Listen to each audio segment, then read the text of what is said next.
नमस्कार दोस्तों, स्वागत है आपका आपके YouTube चैनल में जिसका नाम है माय एक्सपर्ट डॉक्टर। मैं आपके साथ हूँ डॉक्टर शालिनी सिंह सालुंके, आपकी कंसल्टेंट फिजिशियन। हमारे पिछले वीडियो में थायराइड रिलेटेड जो वीडियो था उसमें हमने देखा कि हाइपोथायरॉयडिज्म क्या होता है, उसके लक्षण क्या हैं, हम कैसे पहचानेंगे। साथ ही साथ हमने ये देखा किन लोगों को ज़्यादा खतरा है हाइपोथायरॉयड होने का, और यदि आपने समय पर दवाई नहीं ली तो क्या खतरा आपके शरीर में डेवलप हो सकता है। आज के वीडियो में हम ये देखेंगे कि हाइपोथायरॉयड या थायराइड की कोई भी बीमारी से निपटने के लिए हम क्या कर सकते हैं, किस तरह हम अपने थायराइड ग्लैंड को मजबूत बना सकते हैं।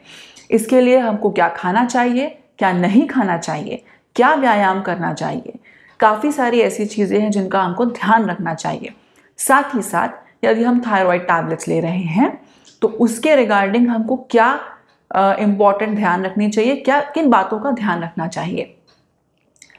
ध्यान रखिएगा, इस वीडियो में बताई हुई सारी इंफॉर्मेशन इसी बात की ओर इशारा करती है कि किस तरह हम अपने थायराइड को मजबूत बना सकते हैं।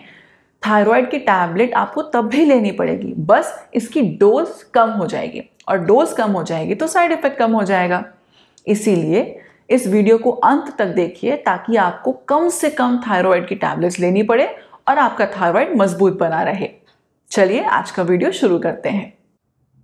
चलिए अब फटाफट से हम ये देखते हैं सबसे पहले कि हमें क्या खाना चाहिए अगर हम एक हेल्दी स्ट्रॉन्ग थायराइड चाहते हैं। तो बहुत सिंपल है, ऐसे फूड प्रोडक्ट्स लेने हैं जिनमें आयोडीन, सेलेनियम और जिंक प्रचुर मात्रा में या बहुत ज़्यादा मात्रा में हो। एक लिस्ट मैंने यहाँ भी स्क्रीन पे शेयर की हुई है, उसको ध्यान से देखिए। सीवीड्स, ऑयस्टर, आयोडीन नमक, जो टाटा सॉल्ट का नमक हम रेगुलरली हर घर में खा रहे हैं। फैटी फिश जैसे कि टूना और सार्डीन्स, डेयरी प्रोडक्ट्स हो गया, दूध, दही, योगर्ट हो गया, चीज़ हो गया, पनीर हो गया, eggs, chicken, red meat, legumes माने दाल हो गई जो हमारी, फलों में आप एप्पल, बनाना, ऑरेंज, बेरीज ये सब ले सकते हैं। तेल में कोकोनट का तेल है, ऑलिव ऑयल है, ये बहुत अच्छा माना जाता है थायराइड ग्लैंड के लिए। ब्राज़ील नट्स आप ले सकते हैं, फ्लैक्स सीड्स, वॉलनट्स, आमंड, ये भी थायराइड को स्ट्रॉन्ग बनाते हैं। साथ ही ग्रीन लीफी वेजिटेबल्स, ये सारी चीज़ें हैं जो आपको अपनी डाइट में कभी ना कभी हर दिन थोड़ी थोड़ी क्वांटिटी में ऐड करना ज़रूरी है अच्छे थायराइड की फंक्शनिंग के लिए।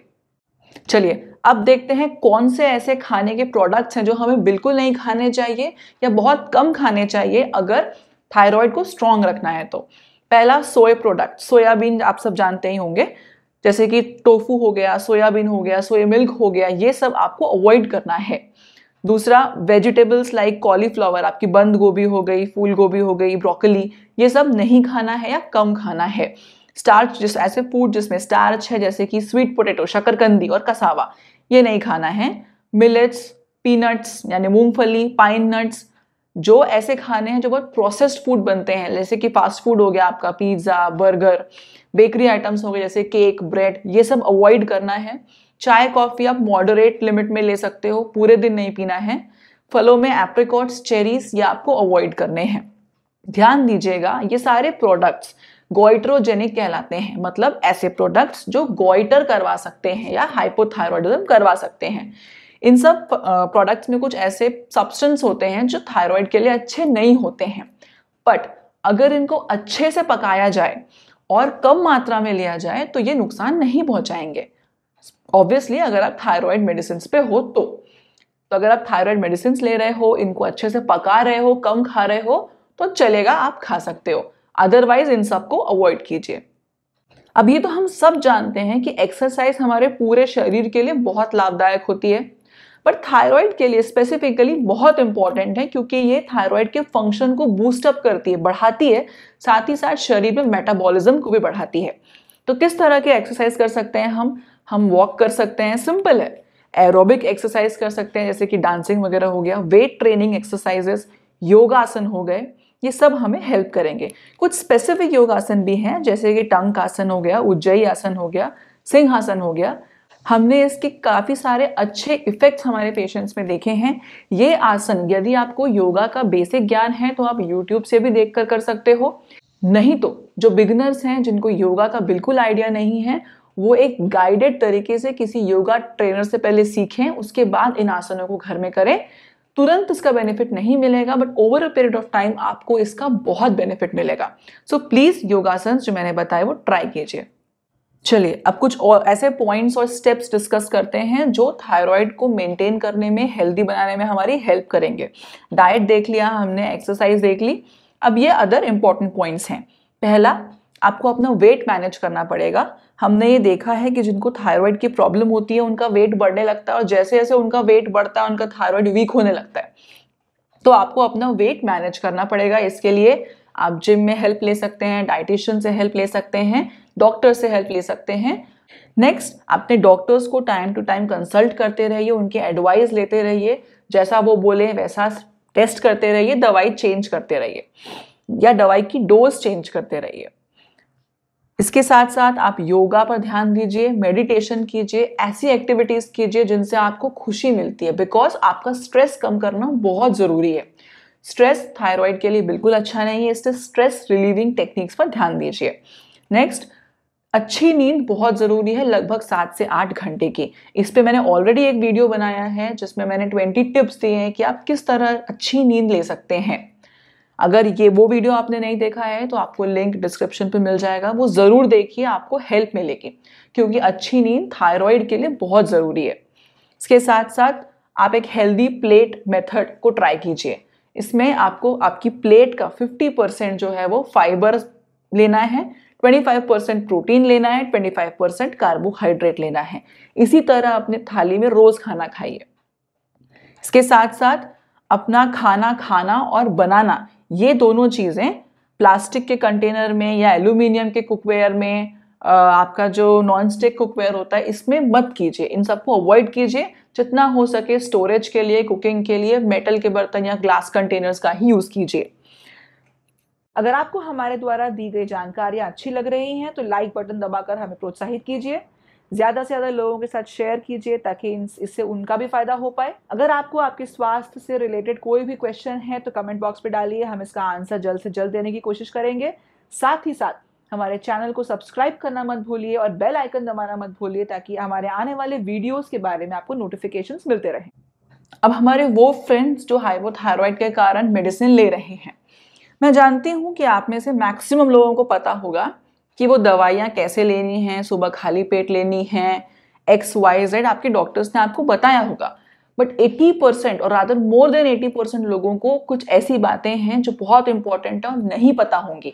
तो अब इसके बाद का जो वीडियो है वो बहुत ध्यान से देखिए, ये बहुत ज़रूरी है। वो लोग जो थायराइड की मेडिसिन ले रहे हैं वो ये बात समझ लें कि ये ट्रीटमेंट लाइफ लॉन्ग होने वाला है। ये हार्मोन रिप्लेसमेंट थेरेपी है, ये कभी बंद नहीं होगी। हो सकता है इसका डोज मिनिमम हो जाए। दूसरा, आप जब भी ये मेडिसिन लेंगे थायराइड की, जो थायरोक्सिन के नाम से आती है, थायरोनॉम के नाम से आती है, ये मेडिसिन आपको खाली पेट लेनी है सुबह सुबह। इसको लेने के बाद नाश्ता करने के बीच में मिनिमम 1 घंटे का गैप होना बहुत जरूरी है। आप जब भी ये मेडिसिन लेते हैं और बाकी मेडिसिन लेते हैं उसके बीच में कम से कम 1 से 2 घंटे का गैप होना चाहिए। बाकी मेडिसिन जैसे आपकी डायबिटीज, ब्लड प्रेशर, कोई भी हो गई, थायराइड की दवाई और उन सारी दवाइयों के बीच में कम से कम 1 से 2 घंटे का गैप जरूरी है। यदि आपने गलती से आप भूल गए थायराइड की दवाई खाना आज, तो आप कल 2 दवाई खा लीजिए, 2 गोली खा लीजिए और उसके बाद सेम तरह से अपनी गोलियां खाते रहिए। कोशिश कीजिएगा कि आप ना भूलो, बट भूल गए तो ये आपका वे आउट है। इसके साथ साथ वो लोग जो कैल्शियम और बाकी सप्लीमेंट ले रहे हैं, कैल्शियम हो गया, आयरन हो गया, तो ये सप्लीमेंट्स आपको थायराइड की दवाई लेने के 3 से 4 घंटे के बाद लेने हैं। इतना गैप होना जरूरी है, वरना ये सप्लीमेंट्स का और थायराइड हार्मोन का एब्जॉर्प्शन आपकी बॉडी में बराबर से नहीं हो पाएगा, दोनों वेस्ट हो जाएंगे।